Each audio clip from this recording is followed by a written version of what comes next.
Selamat siang, perkenalkan nama saya Daniel Paningotan Simatupang, NPM 13119035. Di sini saya akan mempresentasikan mengenai tugas dari mata kuliah Geografi Transportasi. Di sini saya akan membahas mengenai materi tentang komoditas utama unggulan dari provinsi di mana tempat saya tinggal. Di sini itu saya tinggal di Padalarang dan letaknya ada di Provinsi Jawa Barat. Oke, untuk itu sebelumnya saya akan mempresentasikan sedikit mengenai tugas. Yang pertama, di sini saya stop share dulu.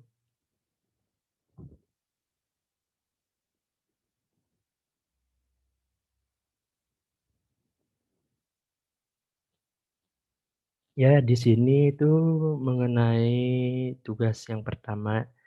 Di tugas pertama ini mengenai jaringan prasarana transportasi dan pemilihan moda transportasi. Di sini itu ruang lingkupnya ada di Provinsi Jawa Barat, yang di mana Provinsi Jawa Barat ini terdiri dari 18 kabupaten, 9 kota. Lalu di sini ada angkutan penumpang, yang di mana angkutan penumpang ini itu moda transportasinya itu ada menggunakan bus, ada menggunakan damri, ada yang menggunakan travel, ada yang menggunakan kendaraan sepeda motor atau skuter, dan ada yang menggunakan mobil penumpang. Ini pemilihan moda transportasi untuk angkutan penumpang. Lalu di sini pemilihan moda transportasi untuk angkutan penumpang juga ada dari jalan rel, itu ada KRD Bandung Raya sama KRL. Ini angkutan penumpang melalui udara, itu menggunakan pesawat udara. Lalu angkutan penumpang atau maritim itu menggunakan kapal penumpang, dan di gambar ini adalah kapal penumpang, dan juga ada di sini kapal untuk peti kemas juga diangkut, disatukan di sini di kapal Nga Fulu. Lalu angkutan barang jalan itu, pemilihan mode itu dapat menggunakan truk, head truck untuk mengangkut trailer atau peti kemas, dan ini ada untuk mengangkut curah di gambar satunya lagi. Lalu di sini untuk angkutan barang rel ada menggunakan, apabila rel itu menggunakan kereta api kargo, dan ini adalah gerbongnya, gerbong untuk mengangkut barang. Lalu ini angkutan barang menggunakan pesawat, ini adalah pesawatnya. Lalu ini angkutan barang maritim menggunakan kapal juga. Lalu jaringan jalan di Provinsi Jawa Barat itu ada yang dari lintas Pantura, lintas Tengah, lintas Selatan. Lintas Pantura itu mulai dari Bekasi, Cikampek, Pemanukan, Indramayu, Gunung Jati, dan Cirebon. Lintas Tengah itu Bogor, Cianjur, Cipatat, Padalarang, Cimahi, Bandung, Cileunyi, Tasikmalaya, Banjar. Lalu lintas Selatan itu Bekbagan, Tegalbelet, Pamengpeuk, Pangandaran. Di sini itu lintas Pantura, lintas Tengah, dan ini lintas Selatan. Ini untuk petanya, dan ini untuk jaringan jalan dan pemilihan moda transportasi. Ada jalan nasional menurut keputusan Menteri PUPR panjang 1789,20 km tahun 25 Mei. Pada tahun 2015 tanggal 25 Mei. Jalan kabupaten, kota, Itu panjangnya 43.570,184 km tahun 2016 menurut keputusan Gubernur Jawa Barat. Ini jaringan rel di Provinsi Jawa Barat. Jaringan rel di Nah, ini jaringan relnya barat, lalu jaringan udara. Ini jaringan udara, jaringan laut, Pelabuhan Provinsi Jawa Barat, Pelabuhan Patimban, Subang, Pelabuhan Cirebon, Pelabuhan Pertiwi, Subang, Pelabuhan Pramuka, Garut. Dan ini saya menjelaskan singkat terkait tugas yang pertama, karena tugas pertama ini itu berkaitan juga dengan tugas kedua yang akan saya presentasikan. Di sini saya izin stop share dan akan melanjutkan ke slide tugas 2.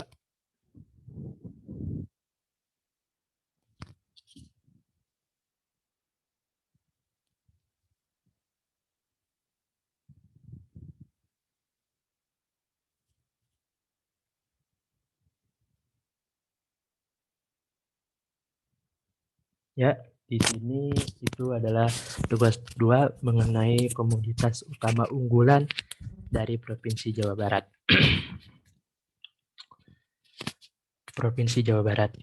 Provinsi Jawa Barat merupakan provinsi yang memiliki potensi sumber daya alam atau SDA yang sangat tinggi terutama di sektor pertanian. Jawa Barat sebagai provinsi agraris dan lumbung padi nasional memegang peranan penting dalam memenuhi kebutuhan pangan nasional. Sehingga sektor pertanian banyak dilirik untuk dijadikan mata pencaharian bagi penduduknya. Lalu Jawa Barat karena sebagai lumbung padi nasional, terutama untuk komoditas padi, itu dapat membantu provinsi lain yang rentan pangan. Lalu di Jawa Barat sendiri itu ada komoditasnya di bidang pertanian. Yang pertama ada tanaman pangan Jawa Barat. Lalu ada komoditas hortikultura dan ada komoditas buah-buahan. Dan ini semua mau itu tanaman pangan, komoditas hortikultura dan komoditas buah-buahan ini sangat unggul di Jawa Barat. Lalu ada untuk tanaman pangan Jawa Barat itu ada padi, jagung, kedelai. Lalu untuk komoditas hortikultura itu ada bawang merah, cabai merah, dan lain-lain. Dan untuk komoditas buah-buahan itu ada manggis, sawo, citrus. Di sini citrus itu maksudnya adalah jeruk.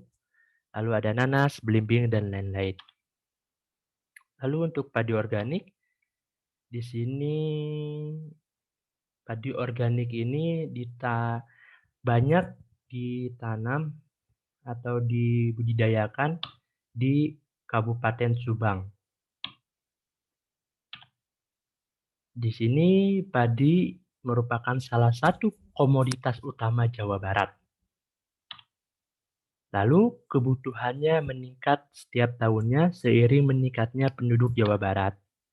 Lalu masyarakat sadar akan hidup sehat sehingga terbawa pada pola pertanian yang sehat sehingga bertani tanpa menggunakan bahan kimia dan sintetis. Sehingga dibutuhkan padi yang unggul dan sehat.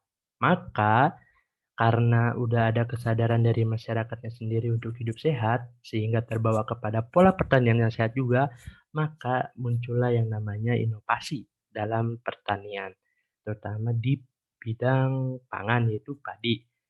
Inovasinya itu adalah padi organik. Padi organik. Nah, ini ada dokumentasinya dan ini itu padi organik yang lagi ditanam oleh petani. Ini adalah petani-petani Subang. Dan ini adalah luas tanahnya. Luas tanah sawah yang sangat belintangnya sangat luas. Lalu di sini karena Provinsi Jawa Barat merupakan provinsi terdepan dalam membudidayakan padi organik di tingkat nasional, maka sebagai provinsi yang pertama juga, provinsi yang terdepan dalam budidaya padi organik dan berhasil mengekspor beras organik ke beberapa negara, maka Jawa Barat menjadi negara pelopor bagi pertanian organik nasional. Lalu di sini ada sarana produksi. Sarana produksi ini itu dibagi ke dalam 3 bagian. Yang pertama, ada benih padi organik. Benih padi organik ini didapat atau dihasilkan dari penangkaran sendiri mulai dari varietas lokal dan unggul nasional. Lalu pupuk organik padat dibuat sendiri dari hasil unit pengolahan pupuk organik.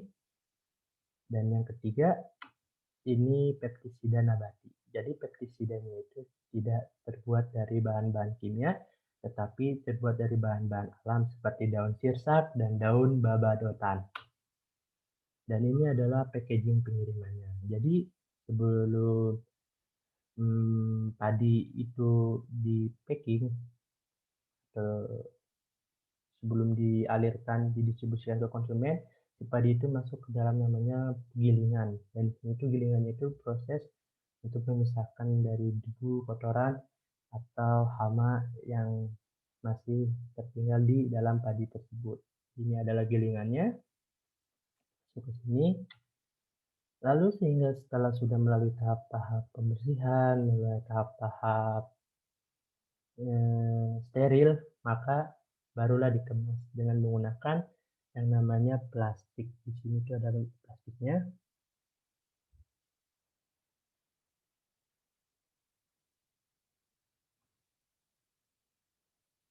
Ya, di sini itu ada plastiknya, ini plastiknya, dan ini ada berasnya. Nah, untuk packagingnya itu sebelum dimasukin ke plastik harus ditimbang dulu di dalam timbangan. Dan ini adalah timbangannya untuk menghitung berat jenis berat bersih dari si beras tersebut sebelum di packing. Dan di sini beratnya itu menunjukkan 1 kg. Itu beras organik di sini. Ini timbangannya.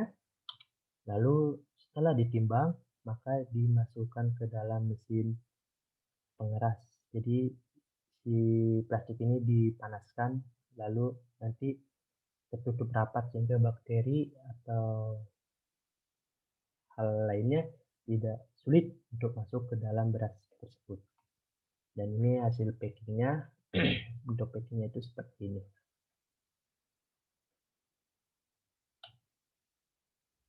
Dan ini adalah contoh gambar untuk beras yang bukan organik. Karena di Subang itu kan merupakan komoditas penghasil komoditas utama padi. Dan ini untuk tadi kan untuk padi organik, dan ini adalah untuk padi yang biasa, padi yang bukan organik. Jadi padinya itu dalam bentuk karung, dan ini adalah mesin pemisah dari beras dengan tanaman-tanaman atau jerami-jerami yang masih menyatu dengan beras. Menyatu dengan beras. Dan ini untuk packagingnya, ini juga packaging. Jadi packagingnya itu dimasukkan dulu semua, kan tadi diginin dulu si berasnya, dimasukin ke plastik, lalu disterilkan, ditutup bersih, lalu dimasukkan ke dalam plastik plastik atau karung, lalu dijahit. Ini adalah jahitannya untuk dijahit ke sini. Dan ini adalah pekerja-pekerja yang sedang mempacking beras tersebut, dijahit, dimasukkan. Seperti ini hasilnya tadi yang sudah selesai dijahit. Jadi ini tuh dijahit pakai mesin jahit benang. Dan ini adalah pabriknya. Dan ini untuk yang karungan itu diangkat oleh forklift, diangkat oleh forklift. Ini mesinnya, jadi mesin pemisah beras. Dan ini adalah untuk moda transportasinya. Untuk moda transportasinya itu menggunakan truk, moda transportasinya. Jadi pengiriman menggunakan transportasi darat, yaitu truk. Truk yang digunakan berjenis tronton. Jadi maksudnya berjenis tronton itu kita lihat dari jumlah bannya. Ini menunjukkan tronton, truk tronton dengan tipe bak. Alasan digunakannya moda transportasi darat karena pengirimannya dikirim ke daerah yang ada di Pulau Jawa. Jadi untuk melakukan pengiriman hanya menggunakan truk saja karena infrastruktur atau prasarana yang memadai itu ya transportasi sarana darat. Jadi alasan digunakannya truk jenis tronton karena sesuai dengan jumlah dan dimensi muatan yang dibawa. Karena untuk tronton ini muatannya sangat banyak, bisa sampai bertonton, sehingga beras pun bisa masuk ke dalamnya. Dan karena kenapa tipe bak? Karena sesuai dengan jenis muatan yang dibawa, yaitu hasil pertanian yang nantinya akan ditutup dengan terpal yang akan menyerupai ampik rumah. Jadi maksudnya kan ini kan ada terpalnya nih, nanti terpalnya ini akan ditutup ke sini sehingga si berasnya tidak kena basah, sinar matahari, dan lain sebagainya. Jadi di sini akan dibentuk seperti ampik rumah berasnya itu. Jadi ini hanya untuk truk pengangkut hasil pertanian. Dan ini selain truk tronton terus tipe bak juga penggunaan CDE Cold Diesel Engkel dengan tipe truk box juga digunakan untuk pengiriman beras ke seluruh Indonesia atau ke seluruh Pulau Jawa. Jadi alasannya digunakan truk jenis CD ini karena pengirimannya dikirim ke daerah-daerah yang sulit dijangkau oleh truk tronton. Jadi penggunaan CDE sangat fleksibel terhadap daerah-daerah yang memiliki kelas jalan tertentu. Jadi penggunaan CDE juga dapat menjangkau toko beras ataupun warung yang menjual beras dengan harga eceran. Jadi di dalam box ini tuh sangat mudah dan juga karena bentuk kendaraannya juga bisa masuk ke daerah-daerah yang mungkin sulit dilalui lewat tronton. Itu salah satunya digunakan tipe box karena sesuai dengan muatan yang dibawa yaitu beras yang sudah di packing dengan berat bersih 1 kg, 5 kg, 25 kg, ataupun 15 kg. Penggunaan box juga membuat beras menjadi kering, tidak terkena sinar matahari secara langsung. Jadi penggunaan moda transportasi ini sangatlah aman untuk dipilih. pilih. Dan ini adalah moda transportasinya dan ini adalah truk-truk yang berjajar, yang berjejer, yang siap untuk mendistribusikan beras ke daerah-daerah yang ada di Jawa, Sumatera, Bali, sebagainya seluruh Indonesia. Dan sebelum keluar si truk ini, kan truk ini kan pakai ada muatannya beras di sini. Nah, jadi sebelum truk ini masuk dan keluar, ada yang namanya jembatan timbang. Jadi sebelum truk keluar dan masuk harus melewati jembatan timbang dulu. Tujuannya apa? Nah, tujuannya adalah untuk mengetahui berat sebelum pergi dan berat muatan sebelum pergi dan berat muatan sesudah pergi. Seperti itu. Dan ini adalah gudang berasnya, sangatlah luas gudang beras ini. Dan ini adalah letaknya ada di Sumedang. Letaknya ini ada di Sumedang. Maaf, bukan di Sumedang tetapi di Subang. Maaf. Ini letaknya di Subang. Subang, Kabupaten Subang, Jawa Barat. Nah, lalu ada jalur yang dipilih. Saya ambil contoh karena di Subang ini kan berasnya itu dikirim atau didistribusikan ke daerah-daerah yang ada di Indonesia. Saya ambil contoh untuk pengiriman dari Subang ke Bali. Lalu ini Bali ya, karena ini plat truknya itu dari Bali, DK. Plat DK itu dari Bali. Jadi ini adalah pengiriman dari Subang ke Bali. Mari kita lihat jalur yang dipilihnya. Ini adalah jalur yang dilewati oleh truk. Saya stop share dulu ya. Saya stop share dulu.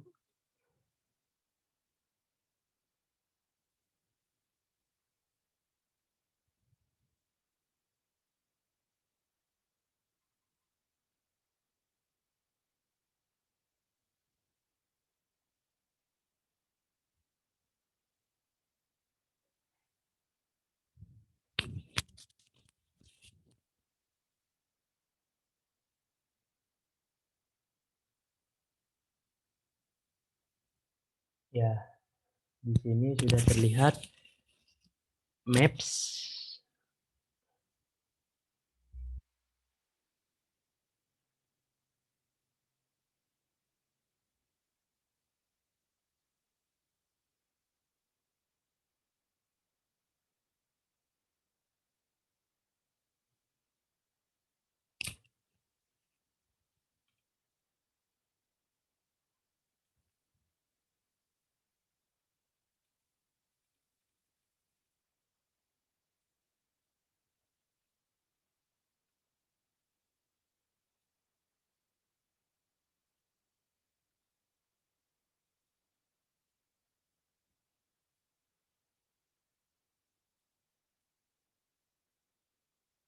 Nah, di sini sudah terlihat ya.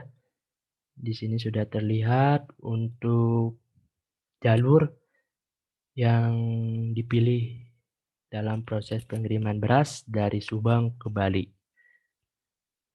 Di sini Subang dan ini Bali. Jadi jalur yang dipilihnya itu adalah jalur darat dengan menggunakan truk CDE dan truk tronton. Jadi jalur yang dipilihnya itu adalah melalui lintas Pantura. Jadi lintas Pantura itu mulai dari Subang sampai ke Semarang. Ini merupakan jalur atau lintas Pantura.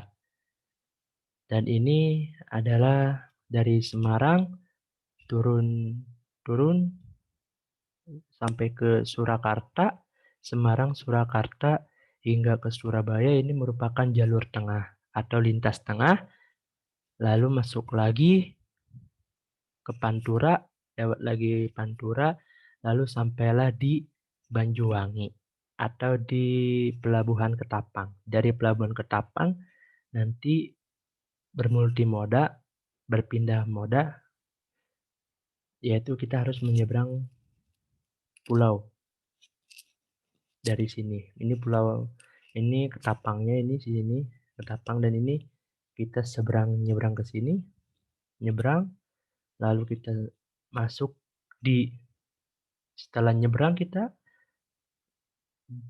masuk lagi, pakai lagi truk truk tronton atau CDE, lalu ke Gilimanuk sampai di pelabuhan Gilimanuk.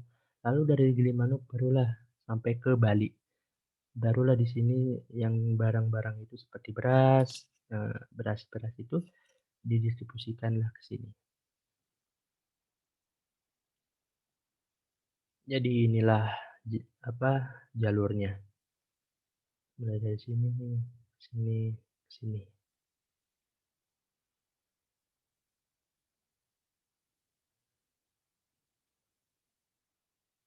Nah, di sini ada Pemalang, ada tol Pemalang.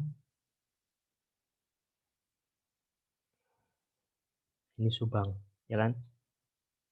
Jadi seperti itulah jalurnya.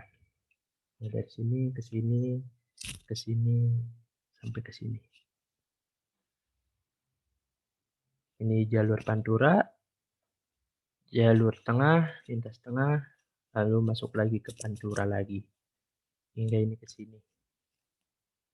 Masuk ke Pasuruan, Banyuwangi. Oke. Saya izin stop share.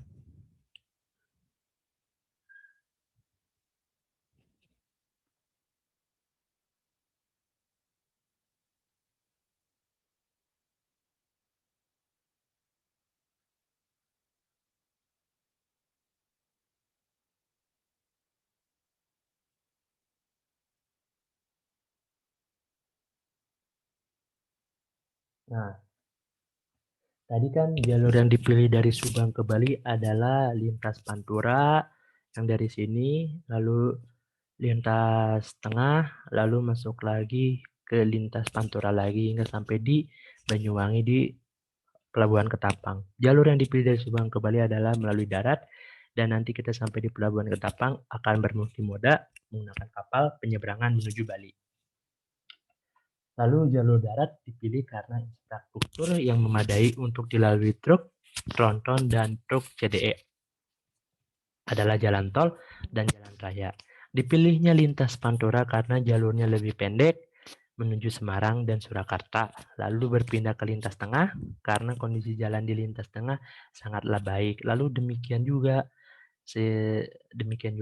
pas waktu dari masuk ke pelabuhan Gilimanuk kita melewati lintas lintas tengah juga, ibaratnya kalau di Bali ya. Sampailah di Bali, lalu dipilihnya. Setelah itu tiba di pelabuhan Gilimanuk, lalu lanjut sampai ke Bali. Jadi seperti itulah jalurnya, mulai dari Subang sampai ke Bali. Pulangnya pun sama demikian, membawa muatan kosong untuk kembali lagi diisi ke Subang, diisi di Subang, lalu diantar lagi, isi pulang diantar lagi. Oke, terima kasih. Mungkin sekian presentasi dari saya. Mohon maaf bila ada kekurangan ataupun kesalahan. Akhir kata, saya ucapkan terima kasih.